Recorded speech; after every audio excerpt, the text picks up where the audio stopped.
This Liberty Sports Update is brought to you by Beacon Credit Union.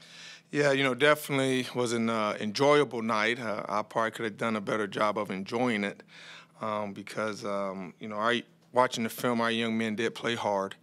I was very excited to see what I saw on film.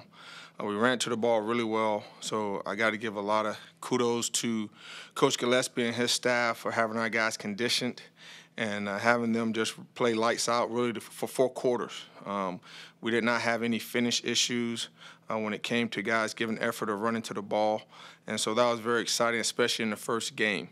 Very pleased with how physical we were in the run game. That was the challenge I gave, especially to our front 7. They definitely stepped up to the challenge of being physical. We created 2 turnovers. We always want to try to get 2+ turnovers in a game. We did a great job on 3rd down, holding them from 3 of 16. That's a pretty good night. And then I was very pleased with our ability to make them work in the red zone. Our guys did a good job. The one play at the end that was a quarterback keep, just more of a technique issue. It wasn't that we were lost or our awareness. So I was very pleased to see the growth that we were able to have, especially with us having so many junior college transfers be a part of our family and our unit. So we still got a long way to go. Got to clean up some things, but just the energy, the focus with the rain delay, I was very pleased to see how we responded. When you talk about Army, I think we all know we got a very formidable opponent that we're going against, especially at their place. And watching film of them all last night, we definitely got to do our best to put together a good plan that will allow us to be successful and try to slow down that run game. And at this time, I'll take any questions. When you look at Army in the sense of the triple option, where do they stack up in terms of teams that you've seen before that run the same offense? For me personally, probably the best operation I've seen in the option. They don't make a lot of mistakes. I know in the first game against Duke, they had 4 turnovers, and in 2017 they had 4 the whole season. But just what I've heard about Coach Monk, and I never met him personally, he's going to get that corrected. He's going to get that cleaned up. And for us, we're going to have to do a good job of being physical. They do a great job coming off the ball with the offensive line. They got 4 fullbacks that are very good, always keep their feet moving. You even see against Duke, those opportunities where they broke tackles. So, once again, we got to do a great job of tackling, taking good angles, and not just catching a tackle. We got to run our feet on contact. And so, we're going to hit that today in our practice the next couple of days so we can make sure our young men understand the importance of that.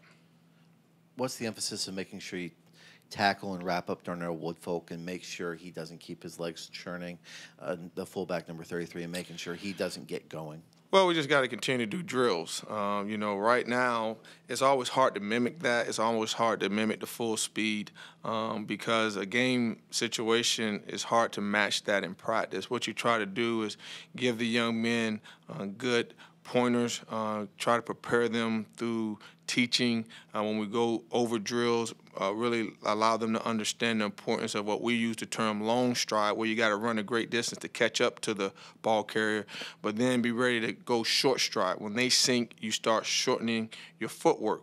And, we had a couple of guys that I was able to showcase on Sunday that they did that. Elijah Benton had a great picture where he long stride, short stride, and made a tackle.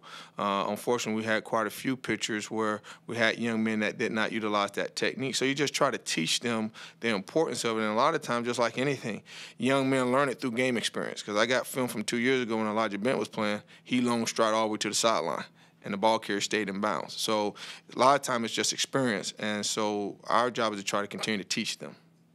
When you have a quarterback like Hopkins back there who threw the ball 17 times, what do you do about making sure you take advantage of those opportunities by forcing them out of their comfort zone of running the ball and force him to pass and let the bigger defensive line try to get through that line of scrimmage and put pressure on him?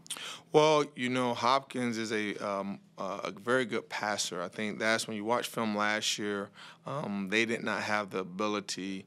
Bradshaw was a very excellent quarterback. He commanded that Army offense. You can see it when you watch film from 2017. But just in watching Hopkins in the Duke game, he definitely is a more accurate passer. He goes through progressions very well. So I think it's an added element to a very powerful run offense that they have. So, our goal is to keep the ball in front. We know we got to do a better job with our eye discipline. I'm not concerned about it because, when you play in your first game, it's a lot of excitement. As you saw, we was a lot more aggressive, so we put a little more pressure on our corners. I did think they responded well, especially going into the second half. We cleaned up some things in the first half. I thought we responded better in the second half. So, we'll keep getting better. Most teams make the most improvement from game 1 to game 2. But when you're talking about the passing game, our goal is to keep the ball in front. And then, as you stated, we got to allow our D-line to be able to create pass rush to make Hopkins feel uncomfortable.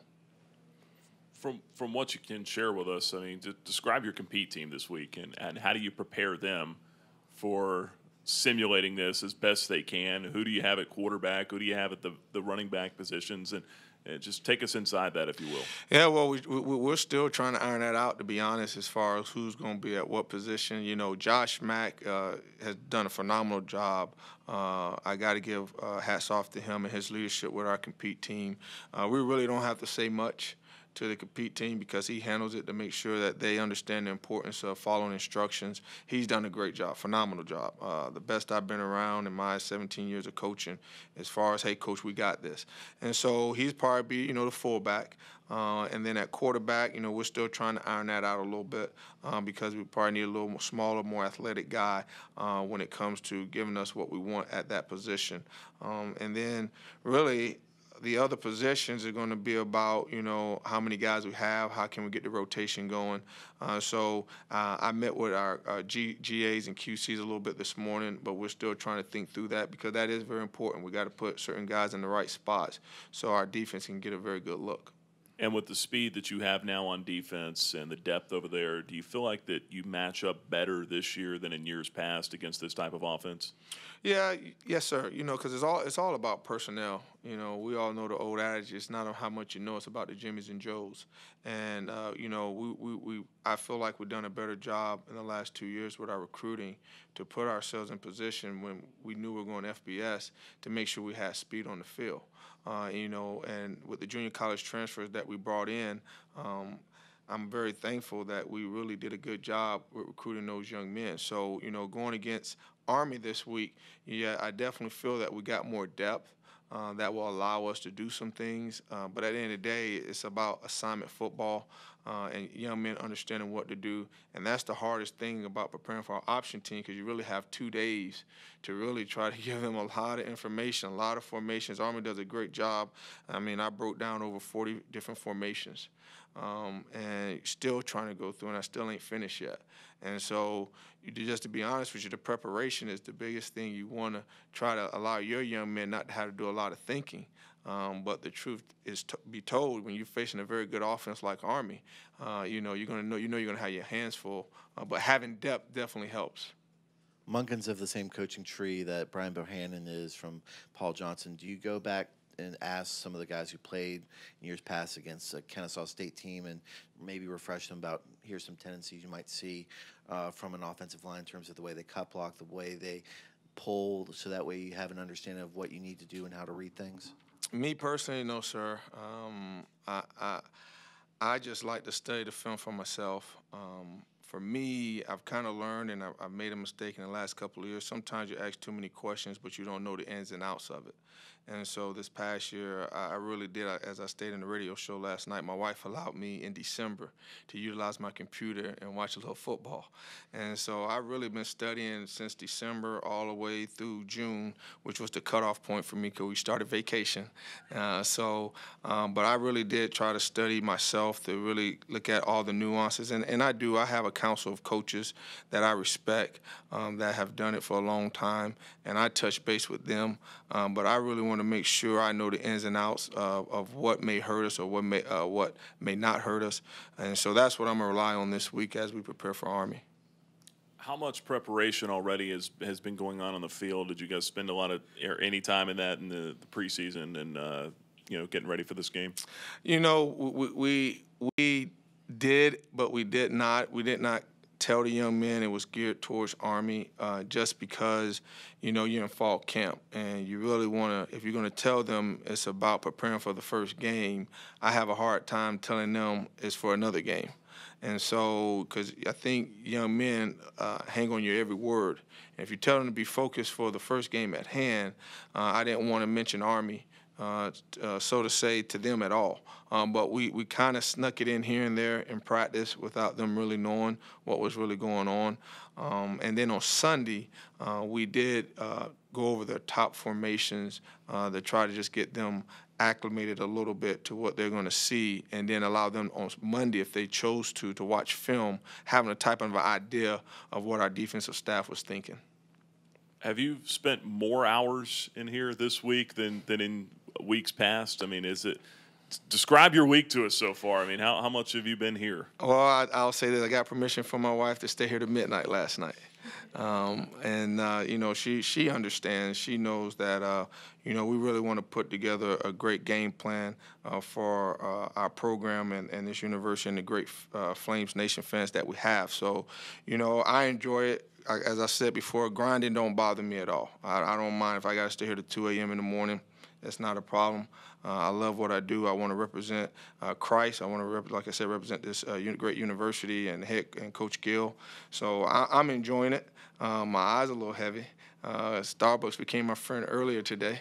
But, that comes with the process. And so you got to embrace it. We talked about embracing the burn.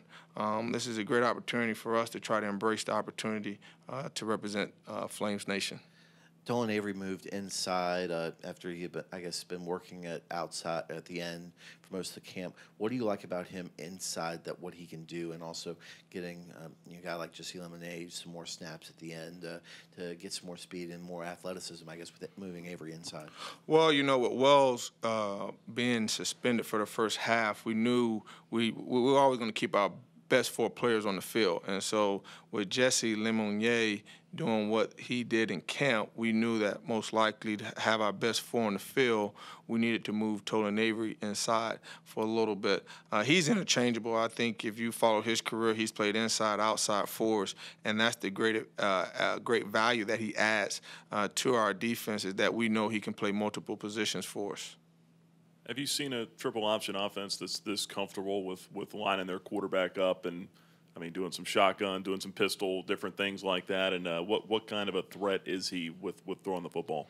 Well, just watching Mr. Hopkins against Duke, he's going to bring a challenge with the throwing game, because, yes, you always try to lock in on stopping the run, and that's our primary focus. But it's always a little bit more worrisome when you have to look at a quarterback that can also throw the ball at a high level. And he showed that against Duke. And so now you gotta make some decisions, and it becomes more of a chess match as far as, am I thinking it's going to be pass or am I thinking it's going to be run when it comes to making the call. So, excited about the challenge, but, with Hopkins showing his ability to throw the ball at a high level like he did against Duke, we know we're going to have to make sure we have a very good game plan. How would you evaluate Austin Lewis's performance in the first week, and do you expect him to keep getting the types of reps that he got against Old Dominion? Well, for a true freshman, he did very well.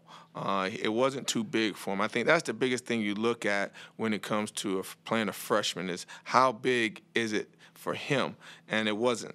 He was able to execute the calls and not have miss assignments. We still got to work on his technique, but I was very proud of him because to walk into that environment and play like he did and play hard, he's going to have a very bright future for us.